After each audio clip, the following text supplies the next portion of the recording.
teman-teman, kembali lagi dengan Justy Film. Kali ini saya akan menceritakan sebuah film yang berjudul The Legend of Drunken Master. Bagaimanakah kisahnya? Langsung saja ke alur ceritanya. Film dibuka dengan memperlihatkan 3 orang laki-laki yang sedang antri masuk ke dalam kereta. Mereka adalah Guru Wong, Fei Hong, dan Doyok. Tak lama kemudian datang rombongan orang-orang kedutaan. Mereka adalah orang-orang penting sehingga tidak perlu antri untuk masuk ke dalam kereta.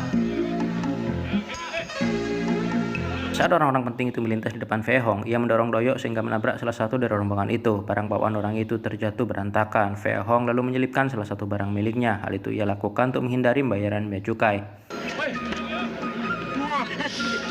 Tak lama kemudian orang-orang ini berebut masuk ke dalam kereta. Fei Hong beserta 2 orang lainnya berhasil mendapatkan tempat duduknya. Setelah itu, Fei Hong pergi dengan alasan mencari makanan, padahal sebenarnya ia pergi mencari barang yang telah ia selipkan ke dalam koper orang-orang kedutaan. Sayangnya gerbong orang-orang kedutaan itu dijaga ketat oleh polisi, sehingga Fei Hong dan juga Doyok tidak bisa masuk gerbong tersebut. Namun, Fei Hong tidak kehabisan akal. Ia melepaskan beberapa bebek di depan pintu gerbong orang-orang itu. Polisi yang berjaga mencoba mengusirnya, namun bebek itu malah semakin masuk ke dalam gerbong. Orang-orang di dalam gerbong menjadi panik. Terjadilah kekacauan di sana. Pada saat itulah Fei Hong menyelinap masuk ke tempat penyimpanan barang. Di sana sudah ada orang lain yang mengambil salah satu barang di dalam koper. Orang itu lalu pergi melalui jendela. Pada saat yang sama, Fei Hong juga mengambil barang yang tadi ia selipkan ke dalam koper tersebut. Saat ingin kembali, tiba-tiba ada polisi yang masuk ke tempat itu, sehingga Fei Hong langsung keluar melalui jendela. Itu Fei Hong mengejar orang yang tadi mengambil barang. Ia terus mengejarnya bahkan ketika orang tersebut pergi menjauh dari kereta. Sepanjang pengejaran terjadilah pertarungan di antara mereka. Terlihat beberapa kali Fei Hong terkena tinju orang tersebut.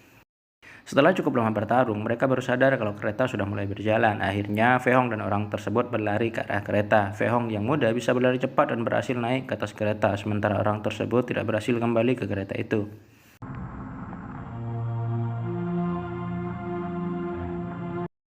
Tibanya di atas kereta, tiba-tiba ada pemeriksaan barang-barang para penumpang. Hal ini polisi lakukan karena ada barang berharga milik orang kedutaan yang hilang. Satu persatu barang-barang penumpang diperiksa termasuk milik Fei Hong dan rombongannya. Beberapa dari barang itu tidak ada yang mencurigakan, sampai pada akhirnya Fei Hong membuka barang yang tadi ia ambil dari koper orang-orang kedutaan. Rupanya barang tersebut bukan berisi ginseng sebagaimana barang yang ia miliki, melainkan berisi batu giok peninggalan leluhur di negara itu. Tentu saja Fei Hong sangat terkejut. Ia tidak menyangka kalau kotak itu berisi batu giok. Ternyata barang itu tertukar dengan barang si pencuri tadi. Orang itu harusnya mencuri barang ini, tetapi ia malah mengambil kotak ginseng milik Fei Hong. Polisi mulai mendesak Fei Hong untuk membuka kotak tersebut. Beruntung ada intelijen Lucia yang bantu melobi para polisi itu untuk tidak melanjutkan pemeriksaan terhadap Fei Hong.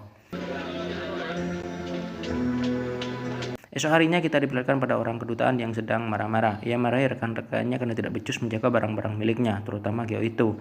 Ia minta orang-orang itu untuk segera menemukan barang tersebut, mengingat barang itu akan segera ia kirim ke salah satu museum di Inggris. Scene kemudian berpindah, kita diperlihatkan pada Fei Hong yang sedang jalan-jalan di sekitar pasar. Tiba-tiba ia berpapasan dengan orang suruhan kedutaan. Orang tersebut tidak asing dengan Fei Hong. Ia menduga bahwa Fei Hong lah yang telah mengambil batu giok tersebut. Ia kemudian mengikuti Fei Hong lalu mengambil tas milik ibu tirinya. Fei Hong mengejarnya dan terjadilah pertarungan di antara mereka. Dalam pertarungan itu, Fei Hong lagi-lagi mengeluarkan jurus mabuknya. Namun karena jumlah mereka yang lumayan banyak membuatnya sulit untuk mengalahkan mereka semua. Ibu tirinya lalu memberikan jas jus untuk Fei Hong sehingga kemampuan jurus mabuk Fei Hong semakin meningkat. Ia dapat menghajar orang tersebut satu persatu.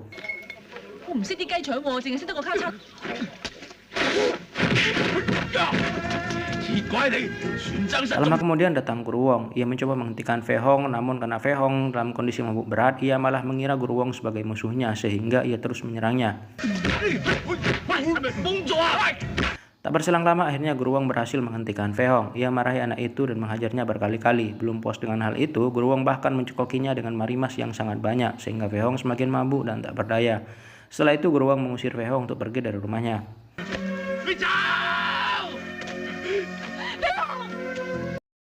Malam harinya saat berada di pasar malam, Fei Hong yang sedang mabuk berat didatangi oleh orang suruhan kedutaan. Mereka berniat membalas dendam pada Fei Hong. Fei Hong yang tidak berdaya dihajar habis-habisan oleh mereka, bahkan menelanjangin Fei Hong dan mengikatnya di gapura pasar untuk jadi tontonan para warga. Orang-orang yang melihat Fei Hong merasa kasihan. Mereka melepaskan ikatannya dan membawa Fei Hong pulang ke rumahnya. Beberapa hari kemudian datang seorang laki-laki yang sedang mencari Fei Hong. Laki-laki tersebut adalah orang yang tidak sengaja mencuri ginseng di dalam kereta. Kedatangannya kali ini untuk mengambil giok yang ada pada Fei Hong. Ia juga menceritakan mengapa melakukan pencurian itu. Jadi sebenarnya orang-orang kedutaan itulah yang mencuri batu giok itu. Mereka menyelundupkan barang-barang tersebut untuk dibawa ke negaranya. Jadi orang ini tidak mau benda-benda warisan leluhurnya diambil alih oleh orang asing. Makanya sebelum benda-benda itu dibawa pergi jauh dari tempat ini, ia akan mengambil secara diam-diam untuk menyelamatkan barang tersebut. Setelah beberapa menit mereka mengobrol, baru mereka sadari bahwa tempat ini menjadi sepi. Fei Hong mencoba mengeceknya keluar, tapi tiba-tiba ya terjadi serangan kepada Fei Hong dan juga orang tersebut. Mereka adalah para preman yang disewa oleh orang-orang kedutaan. Di tengah-tengah si pertarungan tersebut, tiba-tiba datang seorang polisi yang menembak orang tersebut. Dalam keadaan yang sekarat, orang itu berpesan pada Fei Hong dan beberapa orang yang ada di sana. Jika mereka ingin menyelamatkan benda-benda peninggalan para leluhurnya, segeralah datang ke kedutaan sebab mereka sedang mengumpulkan barang-barang tersebut untuk mereka kirim ke negaranya. Maka malam itu juga Fei Hong dan beberapa orang lainnya menyelinap masuk ke dalam kantor kedutaan. Di sana mereka berhasil membunuh 1-2 orang sebelum akhirnya mereka ditangkap. Atas penangkapan tersebut, orang-orang kedutaan mengirim surat pada Guru Wong. Dalam surat itu dikatakan bahwa mereka tidak segan-segan membunuh Fei Hong dan teman-temannya jika Guru Wong tidak berkenan menjual tempat tinggalnya pada mereka. Maka tidak pilihan lain bagi Guru Wong, ia rela menjual tempat tinggalnya pada orang-orang kedutaan. Keesokan harinya Fei Hong dan temannya benar-benar dilepaskan. Meski begitu, mereka babak belur setelah dihajar di dalam penjara. Singkat cerita, malam pun tiba. Di dalam sebuah pabrik baja yang dimiliki oleh orang-orang kedutaan, mereka secara diam-diam menyelipkan batu giok di dalam kotak yang sebentar lagi mereka kirim ke negaranya. Para pekerja yang mengetahui hal itu berniat untuk membongkarnya, namun mereka malah dihajar habis-habisan. Salah satu dari mereka ada yang melaporkan pada Fei Hong, sehingga Fei Hong dan beberapa orang lainnya mendatangi pabrik tersebut. Setibanya di pabrik, bukan sambutan hangat yang mereka terima, melainkan sebuah bentrokan antara polisi dan para pekerja. Fei Hong kemudian masuk ke dalam pabrik untuk memeriksa barang-barang tersebut, namun dicegah dan dihajar oleh salah satu preman yang ada di dalam pabrik, sehingga pertarungan di antara mereka tidak bisa dihindari. Setelah berhasil mengalahkan preman tersebut, kini Fei Hong berhadapan dengan orang-orang yang pernah mengajarnya di pasar. Pada awalnya Fei Hong babak belur dibuatnya, namun ketika ia minum minuman yang membuatnya mabuk, ia menjadi kuat tak terkalahkan. Dengan menggunakan jurus mabuknya, Fei Hong berhasil mengalahkan orang tersebut. Setelah pertarungan itu berakhir, pemerintah setempat menyadari bahwa selama ini orang-orang kedutaan melakukan praktek-praktek kotor yang melanggar aturan. Sebagai imbalannya, pemerintah mengucapkan terima kasih dan mengembalikan tempat tinggal Guru Wong. Setelah itu, film pun berakhir.